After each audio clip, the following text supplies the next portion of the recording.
नमस्कार दोस्तों, अपने यूट्यूब संदीप मीडिया चैनल में आपका स्वागत है।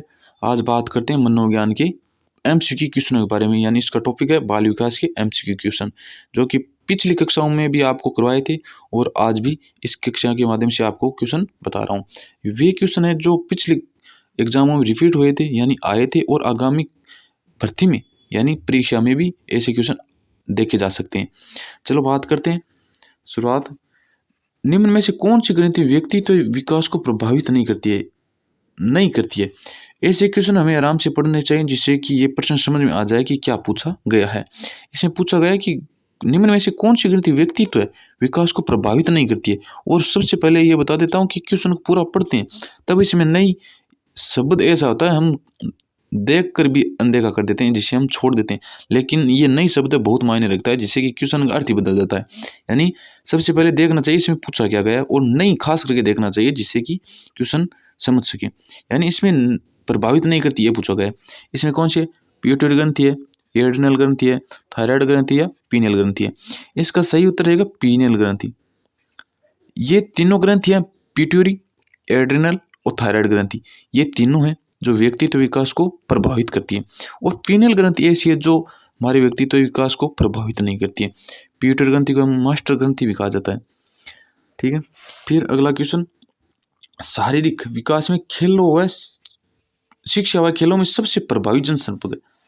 यानी शारीरिक शिक्षा व खेलों में सबसे प्रभावी जनसंपर्क है।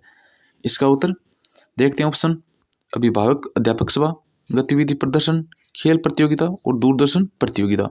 इसका उत्तर रहेगा खेल प्रतियोगिता। यानी शारीरिक शिक्षा व खेलों से संबंधित प्रभावी जनसंपर्क पूछा है, इसका सटीक उत्तर खेल प्रतियोगिता है। अगला क्वेश्चन, जर्मनी की विलियम वुंट जाने जानते हैं। विलियम वुंट एक मनोवैज्ञानिक है। उसे क्यों जाना जाता है, इसी ऑप्शन के आधार पर हम जानते हैं। पहले मनोवैज्ञानिक प्रयोगशाला खोलने के लिए, कंप्यूटर के क्षेत्र में कार्य करने के लिए, सामाजिक विकास का सिद्धांत प्रतिपादित करने के लिए और चिन्ह सिद्धांत पर कार्य करने के लिए।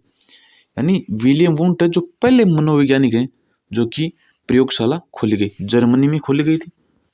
यानी जर्मनी में खोली थी कब? 1779 में। यानी इसे क्यों जाना जाता है? पहले मनोवैज्ञानिक प्रयोगशाला खोलने के लिए। फिर अगला क्वेश्चन, किस स्थान पर प्रथम मनोवैज्ञानिक प्रयोगशाला स्थापित की गई थी?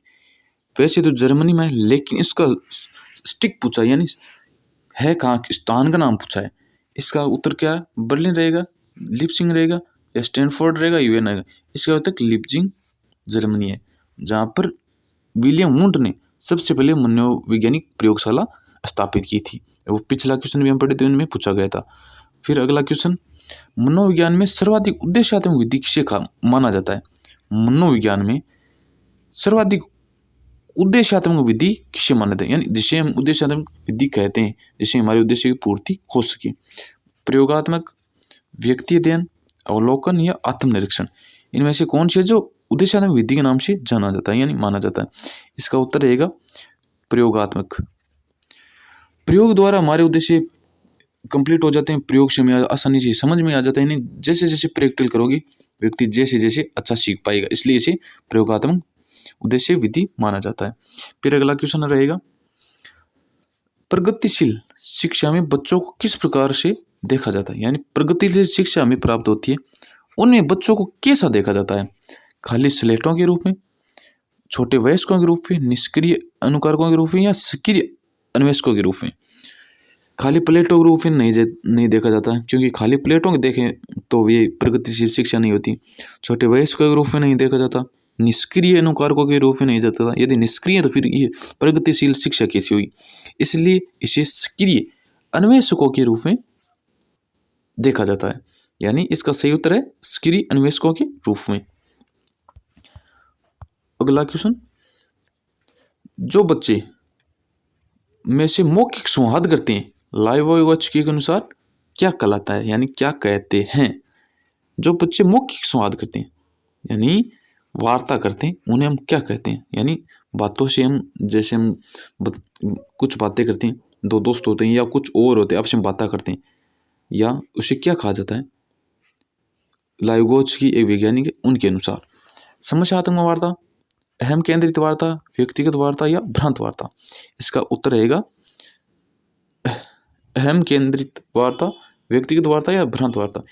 इसका क्या उत्तर रहेगा? यानी इसका उत्तर क्या रहेगा? व्यक्तिगत वार्ता। यानी वाइगोत्स्की वैज्ञानिक है, उनके अनुसार मौखिक स्वाद करते हैं उसे हम क्या कहते हैं? व्यक्तिगत वार्ता। फिर अगला क्वेश्चन, निम्नलिखित में से कौन सा प्राथमिक सामाजिकरण का माध्यम है? यानी प्राथमिक सामाजिकरण का माध्यम पूछा है हमें। इसमें ऑप्शन है मीडिया, परिवार, विद्यालय, सरकार। प्राथमिक सामाजिकरण का माध्यम है वो है केवल परिवार, यानी इसका उत्तर क्या रहेगा? परिवार। यदि द्वितीयक सामाजिकरण का माध्यम पूछे तो वो है विद्यालय, लेकिन हमें तो पूछा है प्राथमिक सामाजिकरण का माध्यम, वो है परिवार। फिर अगले क्वेश्चन, बालक विकास में संदर्भ में निम्नलिखित में से कौन सा सत्य है? जिसे हमें डाउट लगे उसे हम अंडरलाइन या कैसे इंडिकेशन कर लेते हैं, जिससे हम क्वेश्चन को समझ सकते हैं, इंडिकेट कर लेते हैं, जिससे हम आसानी से समझ जाए। विकास की गति बालक एवं बालिकाओं में एक समान होती है। इसका ब ऑप्शन है विकास सामान्य से विशिष्ट की ओर अग्रसर होता है। विकास केवल अनुवंश का परिणाम है। विकास सतत प्रक्रिया नहीं है। यानी सत्य पूछा है एकदम स्टिक उत्तर कौन सा है? इसका उत्तर रहेगा विकास सामान्य से विशिष्ट की ओर अग्रसर होता है। यानी बालक का विकास है ना, वो एकदम संदर्भ में देखें तो इसमें सही उत्तर क्या रहेगा? विकास सामान्य से विशिष्ट की ओर अग्रसर होता है। अगला, एक भविष्य के रूप में आपको की आवश्यकता होगी और विभिन्न छात्रों की कक्षा के साथ जुड़ना होगा।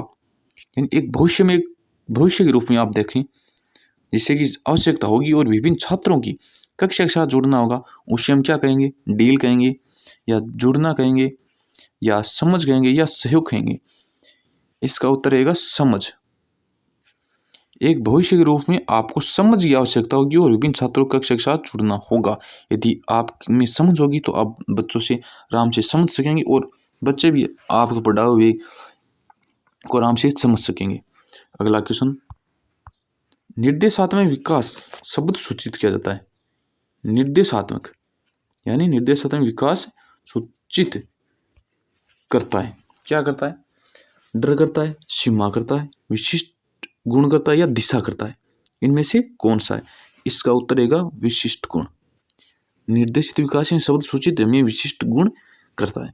अगला क्वेश्चन, विकास हमेशा बच्चों की उम्र में मेल खाता है, इस सिद्धांत के कारण होता है। यानी क्या कहते हैं इसके हम? विकास हमेशा बच्चों की उम्र से मेल खाता है, ठीक है, और यह सिद्धांत के कारण होता है, यानी किस कारण होता है? यानी निरंतरता, एक समान पैटर्न, एकीकरण, या व्यक्तिक भिन्नता। इसका उत्तर रहेगा एक समान पैटर्न, ठीक है।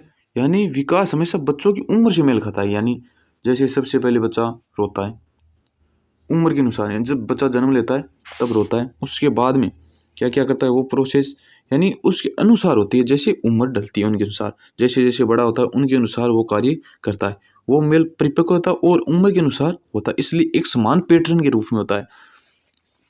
फिर अगला क्वेश्चन, बालकों की सामाजिक दक्षता के लिए यानी दक्षता के विकास के लिए निम्नलिखित में कौन सा परवरिश शैली अधिकतम प्रभावित है?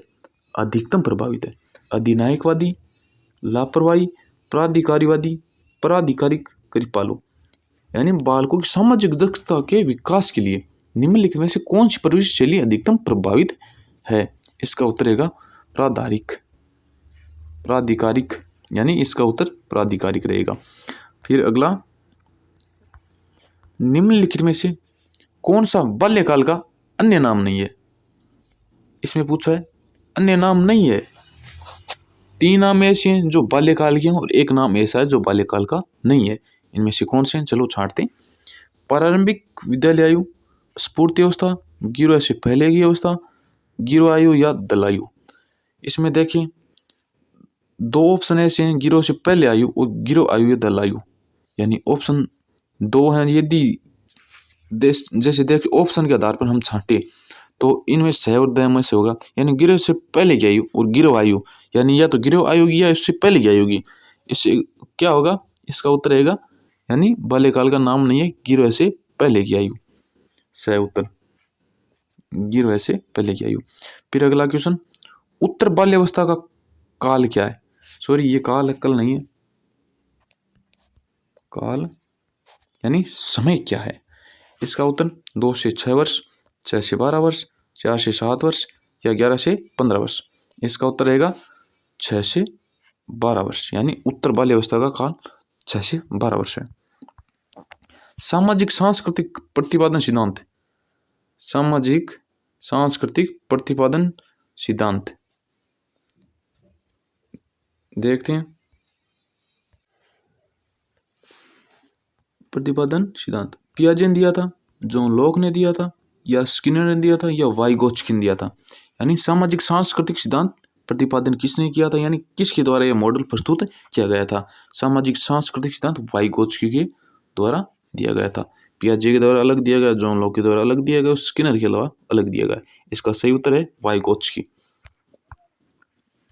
निम्नलिखित में से कौन सा वृद्धि और विकास का सिद्धांत नहीं है? इनमें से नहीं है पूछा है। इसे हम प्रश्न को आसानी से समझ जाएं, इसलिए हमने ये इंडिकेट किया है। व्यक्तिगत विभिन्नताओं के सिद्धांत, सेल्फ फेसिंग का सिद्धांत, निरंतर का सिद्धांत या पैटर्न का सिद्धांत। यानी इनमें से वृद्धि और विकास का सिद्धांत नहीं है, ये पूछा गया है। इसका उत्तर रहेगा ब, सेल्फ फेसिंग का सिद्धांत। व्यक्तिगत भिन्नता का सिद्धांत भी है, निरंतरता का भी सिद्धांत है और पैटर्न का सिद्धांत भी है। अगला क्वेश्चन, निम्नलिखित में से कौन सी बाल्यावस्था की एक विशेषता नहीं है? यानी इसमें भी नहीं है पूछा गया है। सामूहिकता की प्रबलता, सामूहिकता पर बोलना, जिज्ञासा की कमी, अभिव्यक्ति में स्थिरता, समूह में खेलों में सहभागिता। यानी इसमें बाल्यावस्था की एक विशेषता नहीं है पूछी गई है। सामूहिकता की प्रबलता होती है, सामूहिक पर बोलना होता है, जिज्ञासा की कमी अभी ये नहीं है, यानी इसमें सह नहीं है। जिज्ञासा की कमी और अभिव्यक्ति में स्थिरता, और समूह एवं खेलों में सहभागिता होती है। अगला क्वेश्चन, निम्न में से कौन सा वृद्धि और विकास का प्रथम चरण है? इसमें हमें प्रथम चरण पूछा है, यानी वृद्धि और विकास का प्रथम चरण कौन सा है? शारीरिक विकास, सामाजिक विकास, नैतिक विकास या मानसिक विकास। यानी सबसे पहले हमारा क्या होता है? सबसे पहले हमारा शारीरिक विकास होता है, फिर मानसिक, नैतिक ये होते हैं, लेकिन सबसे प्रथम चरण शारीरिक विकास का होता है। अगला क्वेश्चन, मनोविज्ञान की शाला, मनोविज्ञान शाला उत्तर प्रदेश में कहाँ स्थित है? यानी सबसे पहले तो ये पूछे कि मनोविज्ञान की शाला कहाँ पर है? उत्तर प्रदेश में। और उत्तर प्रदेश में स्थान पूछे वो कहाँ पर है? तो देखें, तो लखनऊ में है, इलाहाबाद में है, आगरा में है या वाराणसी में? इसका उत्तर रहेगा इलाहाबाद, यानी इलाहाबाद में मनोवैज्ञानिक शाला स्थित है। और जो बच्चा इस चैनल पर नया है, सब्सक्राइब जरूर करें, लाइक करें, वीडियो कैसा लगा कमेंट के माध्यम से जरूर बताएं और अपने दोस्तों को ज़्यादा से ज़्यादा शेयर करें।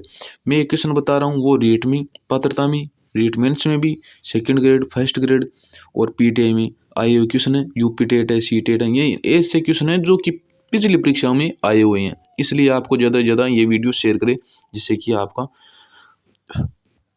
आपको ये ज्ञान मिल सके। जय हिंद।